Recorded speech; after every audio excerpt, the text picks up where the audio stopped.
Hindi na basta kung ano ang nakikita sa unang tingin ngayon at kahit simpleng pahayag ay may mas malalim na intriga na kailangan nating himayin na yon. Gaya ng malinaw naman, tinutukoy ko ang kasunduan sa Iran bandang Hunyo 2026. Akala ko, alam ko na ang gagawin nang marinig ko ang anunsyo. Oo, parang 67 beses na tayo nandito dati, pero ngayon sinisiguro nila sa akin na totoo na ito. Sinasabi rin ito ng third party at may seremonya ng pagpirma sa Biyernes. Maari nating suriin ang mga kondisyon at maagap na pag-aralan ang digmaan pati ang posisyon ng US politika at militar sa susunod na mga taon. Ganon lang kadali. Sabi ng thumbnail ng video, ano ang laman ng kasunduan? Baka nabasa mo yon bilang tanong na sasagutin ng video na ito. Pero hindi, yan ay isang patuloy na tanong at sa totoo lang, mas interesante pa yan. Kaya naman, kailangan nating gugulin ang karamihan ng araw na ito sa paghimay ng drama na nakapalibot dyan, kasabay ng talakayan kung paano masisiguro ang pagsunod sa anumang kasunduang mabubuo, at may kasamang tamang dami ng mga guhit sa mapa.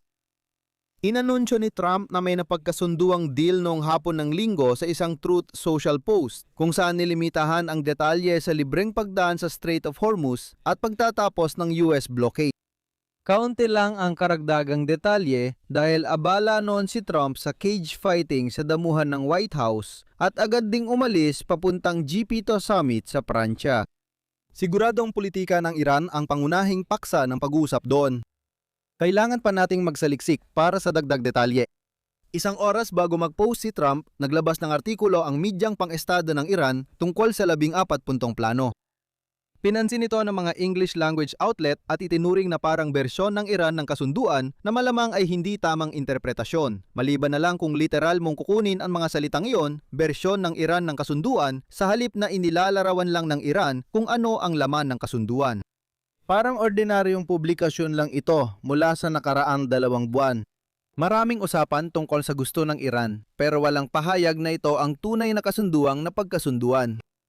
Hayaan ninyong magsilbing paalala ito na tuwing makakakita kayo ng balita sa social media na nagsasabing sinabi ni Source X ang Z pero hindi naman talaga nakalink sa Source X, mas mabuting hanapin ninyo ang orihinal na artikulo at tsaking sinabi nga nila ang Z. O, ginawa ko na ang hakbang na yan para sa inyo. At kung anuman ang halaga nito, narito ang mga pangunahing punto mula sa Iranian na pinagmumulan ng balita. Punto 1. May karapatan ang Iran at Oman na mangolekta ng bayad kapalit ng pagbibigay ng ayon sa kanila, kaligtasan, nabigasyon at mga serbisyong pangsiguridad sa kahabaan ng kipot at ito raw ay, ayon sa kanila, mananatiling hindi magbabago sa kahit anong kasunduan sa hinaharap. Tandaan, taliwas ito sa US na kasunduan na dapat magdulot ng ilang babala. Punto 2, titigil ang digmaan sa lahat ng panig kabilang ang Israel at Lebanon at titiyakin ng Estados Unidos na susunod ang Israel. Sinabi na ng Israel na hindi sila sang-ayon dyan, kaya good luck na lang kung mananatili ito. Tulad ng malamang, napansin mo na dahil sa laki ng epekto nito sa politika ng US, may malalaking kapangyarihan ng White House na pwede nitong gamitin para pilitin ang Israel na tapusin ang digmaan sa Lebanon lalo na ang pag-atras ng tulong militar mula sa US. Hindi malinaw kung gusto ni Trump gawin yon, pero ayon sa ulat, mukhang naiinis na rin siya kay Netanyahu. Pangatlong punto, dapat matapos ang US blockade sa loob ng 30 araw. Yay! Sa wakas, may bagay na pareho ang dalawang partido. Ikaapat, iminungkahi ang $300 bilyong na pondo para sa pag-unlad at muling pagtatayo. Maaaring mangyari talaga ang isang bagay na katulad dito, bagaman mahirap isipin na manggagaling ang pera sa iba pang lugar maliban sa mga na-freeze na ari-arian ng Iran. Palalayain nito ang pera ng Iran na ngayon ay nakatingga lang sa isang account sa kanluran. Kung totoo ito, tiyak na ilalarawan ito ng Iran bilang bayad pinsala. Sa tingin ko, mahalagang maintindihan kung saan eksaktong nanggagaling ang pera dahil mahalagang bahagi yon ng usapin. Ayon sa media ng Estado ng Iran, ang pagpapalaya ng mga nakapirming ari-arian ay isa sa pinakamahalagang tagumpay ng unang yugto at nananatiling prioridad ng Iran. Hayaan ninyong bigyang diin ko ang huling punto mula sa sinabi na nanatiling nakatuon sa pagtiyak nito. Ibig sabihin, hindi pa ito naipatupad na kasunduan, patuloy pa ang negosasyon. Kaya, pakiusap, tratuhin ito ng tama. Punto 5. Nangako ang Estados Unidos na alisin ang pangunahing mga parusa laban sa Iran. Sige, malinaw na makikita na ang bersyon ng Iran ng kasunduan ay hindi tumutugma sa realidad ng politika sa Washington. Nalalo pang nagpapaduda sa akin kung tama ang bud ng Iran tungkol sa kasunduan at kung hindi lang ito opisyal ng Iran na sumusubok at nagtagumpay kumuha ng balita. Isa sa mga reklamo ng Iran tungkol sa Joint Comprehensive Plan of Action noong 2015 ay pansamantala lang ang pag-alis ng mga parusa ni Obama. Mga exemption at particular, mga exemption sa sekundaryang parusa na tumarget sa mga bumibili ng produktong Iranian. Ipinapahayag ng Iran na matatapos na ang pangunahing mga parusa, ibig sabihin ay ang mga parusa mismo laban sa Iran. At ipinapahiwatig din ito na tuluyan ang matatapos ang pagpapataw ng parusa, hindi lang pansamantalang luwag sa pamamagitan ng exemption sa parusa. Maaring iniisip mo kung paano matatapos ang mga parusa. Sa madaling salita, ang sagot sa ngayon ay tanging sa pamamagitan lang ng isang batas mula sa Kongreso. Dahil dito, maaring magtaka ka kung ano ang iniisip ng Kongreso tungkol sa usaping ito. Masaya akong tinanong mo yan. Noong Disyembre 2016, pinalawig ng Kongreso ang Iran Sanctions Act ng 10 taon sa botong 419 laban sa isa sa mababang kapulungan at 79 laban sa 0 sa Senado. Hinaya lang ni Obama na 10 araw na nakatambak ito sa mesa kaya't naging batas na di na kinailangang baliwalain ng Kongreso ang presidential veto. Tatalakayin ko pang usapin ng sanctioning mamaya pero hindi pwedeng pangakong ibigay ni Trump ang hinihingi ng Iran. Iyan ang mga detalyeng hindi napapansin ng publiko kaya naniniwala akong ang artikulo ay pagtatangka ng Iran na impluwensyahan ng impormasyon sa halip na magbigay ng tumpak na ulat sa negosasyon. Punto 6. Ang negosasyon sa nuclear program ng Iran ay nakatuon lang sa mataas na enriched uranium. O kahit papano, yon ang unang sinasabi nito.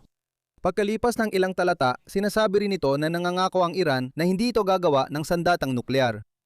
Dapat mga hulugan ng pangalawa ang kontrol sa mataas na enriched uranium pero mahalagang banggitin ito. Dapat maresolba kung ano ang gagawin sa koleksyon ng Iran ng 60% enriched uranium na ayon sa media ay ididikta gamit ang formulang iminungkahi ng Tehran. Kung hindi mo maintindihan ang pangungusap na kailangang maresolba ang issue, pero Tehran ang magdedesisyon, hindi ka nag-iisa.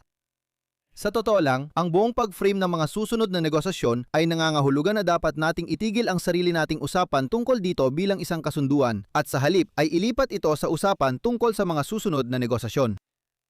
Kung totoo ang sinasabi ni na Trump o ng Iranian media, maaaring mas mabuti ito kaysa kasalukuyang kalagayan, lalo na para sa mga pamilihan ng langis. Tiyak na matutuwa ang mga mamimili sa mundo kung magiging mas malaya ang daloy ng langis.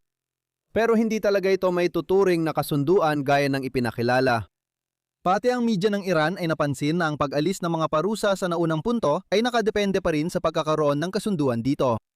Kaya good luck na lang dyan. Punto 7.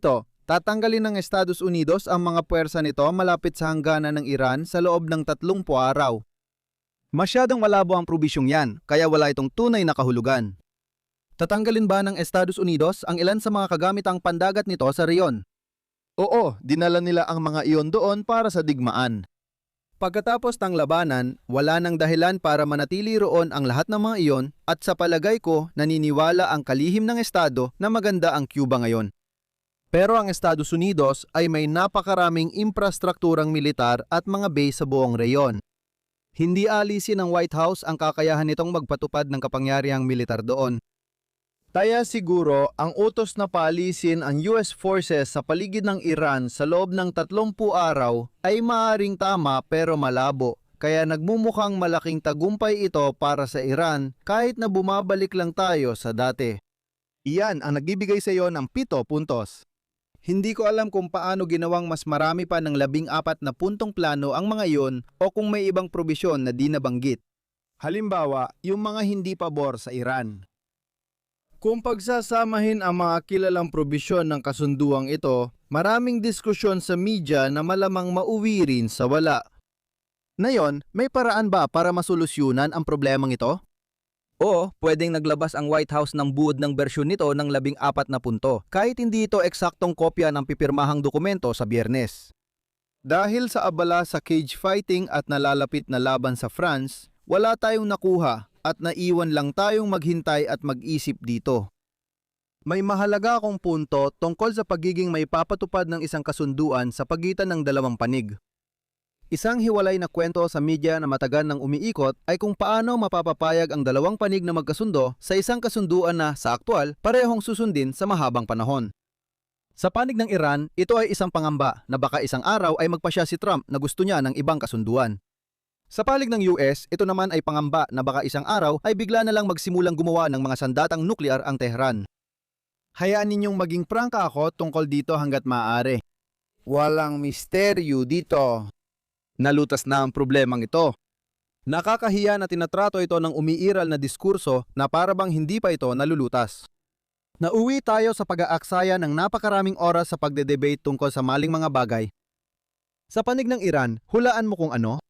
Hindi pinapataw mula sa labas ang mga kasunduan ng regional o malalaking kapangyarihan sa internasyonal na ugnayan. Ganun na yon sa daan-daang taon, pero karamihan ng kasunduan ay gumagana pa rin. Kapag gumatras ang isa sa kasunduan, magbabalik sa magastos na digmaan ang mga panig.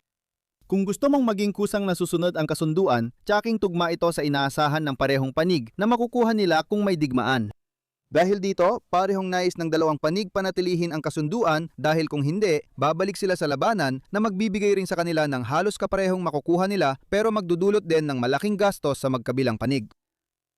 Sige, yun ang teorya. Pero paano ito ginagawa ng Iran sa totoong buhay? Breaking news! Ito ay ang kipot ng Hormuz. Ang pagsasara ng strait ay kalamangan para sa Iran. Oo, ang White House na ito o ang susunod na White House o ang White House pagkatapos noon ay maaring umatras sa kasunduan. Pag nangyari yon, muling isasara ang strait at babalik tayo sa dati. Isang hindi magandang bagay para sa Estados Unidos. Ito ang dahilan kung bakit mahirap paniwalaan na magkakaroon ng pangmatagalang kasunduan kung patuloy ang Iran sa pang-ingikil sa mga barkong dumadaan sa Strait of Hormuz. Naiintindihan ko kung bakit gusto itong gawin ng Tehran. Malaki ang posibleng parang nakataya dito. Pero isa rin itong sobrang hindi epektibong resulta na pinaniniwalaan ng Estados Unidos na mas masama pa kaysa sa maaaring idulot ng isang digmaan. Pero sa ibang paraan, mukhang gusto rin ng Iran na makuha ang lahat ng gusto nila nang walang kapalit. Hindi ito posible. Buksan ang kipot ng Hormuz o gumawa ng kasunduang hindi maipapatupad. Ikaw ang pumili. Sa panig ng US, hulaan mo kung ano. Ang kasunduang pipigil sa mga programang pang-armas ay nangangailangan ng konsesyon sa gustong bumuo nito. Kamakailan ko na itong tinalakay sa isang lektura para sa serye kong Panimula sa Pandaigdigang Relasyon, kaya ayokong ulitin ang teorya. Pero ito ay isang pangunahing ideya. Kung ayaw mong gawin ng isang tao ang isang bagay, makakatulong na bigyan mo sila ng isang bagay na gusto nila kapalit nito. Sa praktika dito, malamang na ang ibig sabihin nito ay ang pagluwag sa mga parusa. At dahil doon, lumilitaw ang mga tanong tungkol sa kahandaan ng Kongreso na sumang-ayon dito.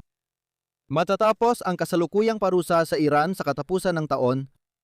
Kaya naman, ang malawakang pag-alis ng mga parusa ay hindi kasing simple ng pagkakaroon ng sapat na mga mambabatas na sumusuporta sa panibagong pagpapalawig.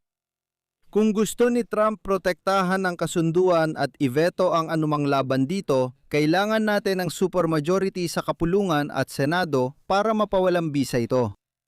Ang 419 at 79 na boto mula 10 taon na ang nakalipas ay nagpapakita ng ganitong supermajority. Maaring ayaw suportahan ng mga demokratiko ang pulisya ni Trump dahil dehadong issue sa politika para sa Pangulo ang Iran. Tradisyonal na mas agresibo ang mga Republikano sa Iran, kaya baka gusto rin nilang kontrahin ang Pangulo sa ibang dahilan. May paraan si Trump para pilitin ang mga Republikano sa Kongreso na sumunod sa gusto niyang boto, kaya di pa tiyak ang mangyayari. Parang nabubuhay ako sa kakaibang mundo. Baligtad ng lahat at ngayon, pinag-uusapan na si Trump ang magpapaluwag ng parusa sa Iran kahit binatikos niya nun si Obama sa parehong ginawa. Ang tanging alternatibo ay bantaan ng mas malawak na aksyong militar na sinusubukan niyang iwasan. Maligayang pagdating sa susunod na yugto ng ating lalong nagiging komplikadong mundo na nasa digmaan. Ngayon, tingin ko malinaw na sa magkabilang panig kung paano bumuo ng epektibong mekanismo ng pagpapatupad. Hindi ko sineseryoso ang reklamo ng alinmang panig tungkol sa pagpapatupad dahil sa mekanismo nito. Ang naririnig ko ay gusto pa nila ng dagdag mula sa kasunduan at nagpapakita silang nag-aalala sa pagpapatupad para madagdagan ang benepisyo. Batayang panlilin lang ito sa internasyonal na negosasyon sa krisis, kaya mas mabuting wag na lang pansinin. Sa tingin ko, kailangan pa nating maghintay ng 60 araw para makita kung may tulay na magdudugtong sa kanila.